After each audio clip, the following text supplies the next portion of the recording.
Good morning students.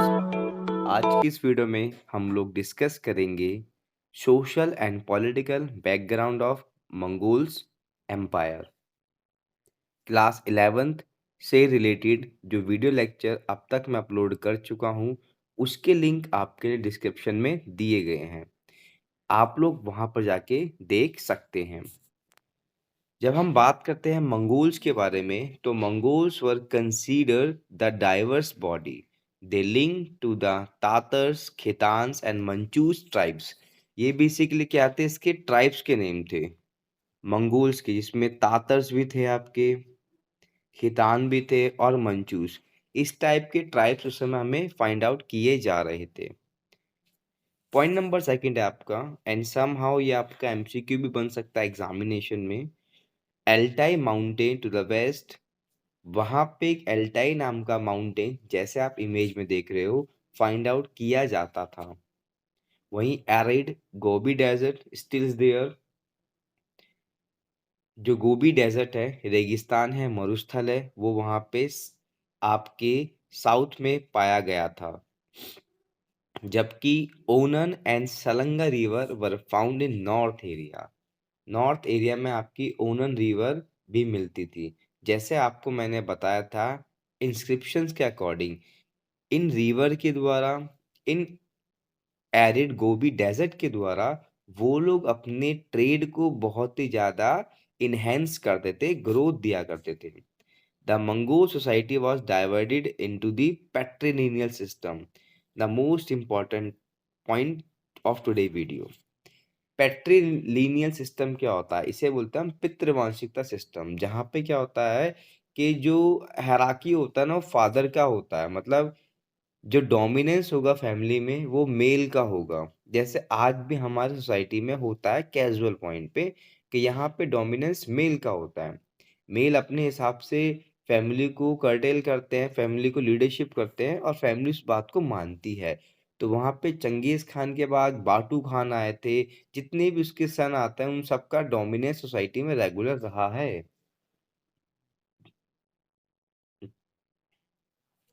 The family were longer include with poor and rich family. Rich family possess more animals and good pastures of land.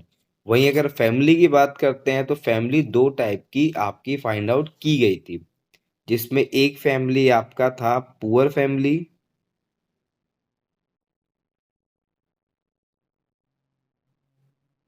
And second is there rich family. और जब rich family की बात करते, rich family आपका बहुत ही possess करता था more animals and good pastures of land. सबसे ज्यादा एनिमल इन्हीं के पास थे और सबसे ज्यादा लैंड का जो पीस था वो इन्हीं के पास था एग्रीकल्चर के एस्पेक्ट से। तो सबसे ज्यादा एग्रीकल्चर थी वो उस समय रिच फैमिली के पास हुआ करती थी। वहीं जब हम बात करें ट्रेड के बारे में तो जैसे कि आप देख रहे हो, the scant resources of the steppe lands drove Mongols and other Central Asian. जैसे कि आपको मैंने फर्स्ट वीडियो में स्टेपी लैंड के बारे में बताया था, ये वही कंसेप्ट यहाँ पे है। drove Mongols and other Central Asia, Mongols and other Central Asians nomads to trade and barter with the suddenly pastures। उस समय हुआ क्या था, ये लोग जब अपने नेबर से ट्रेड किया करते थे तो नेबर से ट्रेड करते वक्त इनका जो मेन एजेंडा था वो क्या था, बार्टर सिस्टम में। अब ये बार्टर सिस्टम क्या होता है, बार्टर सिस्टम बेसिकली आपका एक इकोनॉमिक टर्म्स होता है, जहाँ पे क्या वस्तु को, किसी भी चीज को खरीदने से पहले आपस में लेन देन किया जाता था, जो बार्टर सिस्टम में बहुत इंपॉर्टेंट समझा जाता था। और इसी बार्टर सिस्टम को सबसे पहले जो अपने नेबर्स चाइना से इन लोगों ने इंट्रोड्यूस किया था। तो फाइनली आपको जो अब तक मैंने मंगोल डायनेस्टी का चैप्टर पढ़ाया है उससे रिलेटेड मेरे पास कुछ एमसीक्यू हैं जो मैं आपसे पूछना चाहता हूं, so that I would be make sure कि आपका कॉन्सेप्ट बिल्कुल क्लियर हो चुका है। पर मंगोल्स मंगोल्स कौन थे? Traders, plunders, tribes and none of this. तो इसका आंसर है बेसिकली आपका ट्राइब्स। जैसे कि मैंने आपको बताया था, मंगोल्स आपका ट्राइब्स था। अब इस ट्राइब्स में पूछा जाएगा कितने टाइप के ट्राइब्स थे। तो मैंने आपको बताया था, तातर्स, खेतान एंड मांचूस, ये 3 टाइप के ट्राइब्स उस समय आपके मिल रहे थे। यस गाइस, अब हम बेसिकली डिस्कस करते हैं पॉलिटिकल मिलिट्री ऑर्गेनाइजेशंस। जो आपके बेसिकली चंगेज खान ने एक राजनीतिक और जो सैन्य व्यवस्था को बनाया था वो आपका किस टाइप का था। तो बेसिकली कहा जाता है उस समय की जो मिलिट्री सिस्टम था वो आपका डिपेंडेबल था यूनिट सिस्टम पे, मतलब डेसिमल यूनिट पे। और इस समय जो आर्मी थी, चंगेज खान की आर्मी, उसमें जितने भी सिपाही थे, मोस्ट ऑफ जो इसमें ज्वाइनिंग थे वो या तो आपके टर्किस थे या कैरेटिस थे। ये इस यूनिट से बिलोंग ये बेसिकली समुदाय से बिलोंग करते थे जो मंगोल्स की आर्मी के रूप में काम कर रहे थे। अब सोल्जर्स वर ऑर्गेनाइज्ड, क्योंकि चंगेज खान का शुरुआत से जो इंटरेस्ट था वो था मिलिट्री को वेल ऑर्गेनाइज और डिसिप्लिन बनाना। उसी को लेकर उसने डेसिमल यूनिट को शुरू किया था। जैसे कि हर एक यूनिट पे एक एक हर एक यूनिट को उसका एक एक नाम दिया गया था। जैसे अर्बन्स, जिस भी यूनिट में 10 लोग होंगे वहाँ एरबेंस होंगे। जूनूस मतलब होता है 100 पीपल्स। मिनगन्स मतलब 1000 पीपल्स एंड तुमेंस मतलब 10,000 पीपल्स। ये आपका एक इम्पॉर्टेंट नोट है जो आपको बिल्कुल लिखना हो चाहिए आपके एमसीक्यू के एस्पेक्ट से। Which is the largest unit of military system, so that was the tumen. Mongol empire में सबसे लार्जेस्ट मिलिट्री यूनिट का नाम था टूमेन। ये आपका मोस्ट इंपॉर्टेंट एमसीक्यू है जो मैं आगे भी आपसे डिस्कस करूंगा। Some important people under the Genghis Khan were a band of followers who had served him loyally, grave adversity of many years. Genghis Khan publicly honors some of them as a blood brother। और ऐसा नहीं कि Genghis Khan के लिए जिन्होंने काम किया सिर्फ उसने उनको एक रिसोर्स के रूप में देखा। जिन्होंने भी गेंगिस खान के लिए काम किया, एक टाइम बाद उन लोगों को टाइटल दिया गया। जैसे कि कुछ टाइटल अभी मैंने आपको समझाया है, जबकि कुछ टाइटल आपके थे ब्लड ब्रदर। उसको उन्होंने अपना एक रक्त संबंध के रूप में, भाइयों के रूप में माना था, जिन्होंने गेंगिस खान की हेल्प की थी इस पूरे के पूरे मंगोल एम्पायर को बढ़ाने में।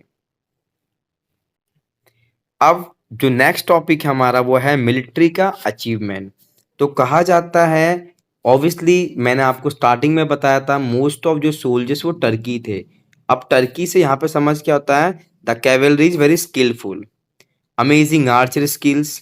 जो सेना थी बहुत स्किलफुल थी, बहुत अच्छी आर्चर स्किल थी, स्ट्रॉन्ग एंड डिसिप्लिन। जैसे अभी आप देख रहे हो इमेज पे कि आर्मी बहुत डिसिप्लिन थी और स्ट्रॉन्ग थी। Naphtha bombing siege engines, lightweight portable equipments, these are very important factor। कि उस समय आर्मी के पास क्या थे, लाइट वेट पोर्टेबल्स इक्विपमेंट्स थे जो आसानी से उठा के वो घोड़े पे बैठ के यूज कर सकते हैं। यस गाइस, अब बेसिकली क्या करा चंगेज खान ने, जब इस मिलिट्री सिस्टम को बनाया था तो उस पर कंट्रोल किसका दे दिया, अपने चारों बेटों का। 4 मिलिट्री बनाई थी, कंटिजेंट्स बनाए थे और हर कंटिजेंट्स पे उसके बेटों का कंट्रोल हो गया, जिससे जितने भी आपके सोल्जर्स थे they all have to be a loyal towards the king. और इसी सिस्टम को हम क्या बोलते हैं, the noyan system. The new military contingents which were under the फोर्सन। उसके हर बेटे के पास एक कंटिजेंस था जिसको नोयन सिस्टम बोला गया था। और अब हम डिस्कस करते हैं रैपिड कुरियर सिस्टम के बारे में। कहा जाता है चंगेज खान का जो मेन फोकस था वो ये था कि लॉन्ग डिस्टेंस के इंफॉर्मेशन को प्राप्त करना। एंड दैट इज वाई चंगेज खान ने अपने ही टेंचर में रैपिड कुरियर सिस्टम को इंट्रोड्यूस कर दिया था। To maintain of this communication system, Mongols each contingents contribute tenth of their herd. हर एक कंटिंजेंट से कुछ some amount of money tax के रूप में कलेक्ट की गई, जो क्या था आपका टेंथ ऑफ देयर हर्ड था। और इस टैक्स को हम किस नाम से जानते हैं? It is known your qubchur tax. That is also most important MCQ. और अब हम डिस्कस करते हैं most important MCQ of today lecture. जो आज का लेक्चर मैंने आपको पढ़ाया है उसके इंपॉर्टेंट एमसीक्यू मैं आपके साथ डिस्कस करता हूं। What is noyan? Question number first. Option है आपके type of tax, agriculture tax, administrative army, और लास्ट ऑप्शन आपका है कैप्टन ऑफ ईच कंटिंजेंस। तो जैसे कि मैंने आपको बताया था इसका आंसर है कैप्टन ऑफ ईच कंटिंजेंस। क्यों? क्योंकि मैंने आपको बताया था कि जो आर्मी को बनाया था चंगेज खान ने, उसने हर एक लड़के को, अपने 4 लड़कों में हर एक को इस आर्मी का कैप्टन बनाया था, और इसी को हम क्या बोलते हैं? नोयन। नेक्स्ट जो आपका एमसीक्यू है वो है आपका व्हाट इज तुमन? A kind of army unit, a kind of political system, a kind of war, tactics of war, and last option है the largest unit of army. तो इसका आंसर है लार्जेस्ट यूनिट ऑफ आर्मी, जिसमें आपके total कितने soldiers थे? 10,000 soldiers थे, मैंने आपको बताए थे जो इस यूनिट में थे। सबसे बड़ी जो लार्जेस्ट यूनिट आर्मी थी उसको हम लोग बेसिकली क्या बोलते थे? तुमन बोलते थे। और आपका जो आज का लास्ट एमसीक्यू है वो है आपका what is qubchur tax? A kind of agriculture tax, kind of administrative tax, political tax, and last आपका कम्युनिकेशन सिस्टम मेंटेनेंस टैक्स। तो इसको बेसिकली चंगेज खान के द्वारा टैक्स को लिया जाता था। इस टैक्स को बेसिकली चंगेज खान ने बनाया था, जिसका पर्पस था वहाँ पे जो कम्युनिकेशन सिस्टम इंट्रोड्यूस किया था उसको इम्प्रूव करने के लिए क्यूबिक टैक्स लिया जाता था। तो इसका आंसर आपका डी। आई होप सो आपको पूरा वीडियो लेक्चर समझ आया होगा। थैंक यू वेरी मच, आपने मुझे अपना टाइम दिया। Good bye and take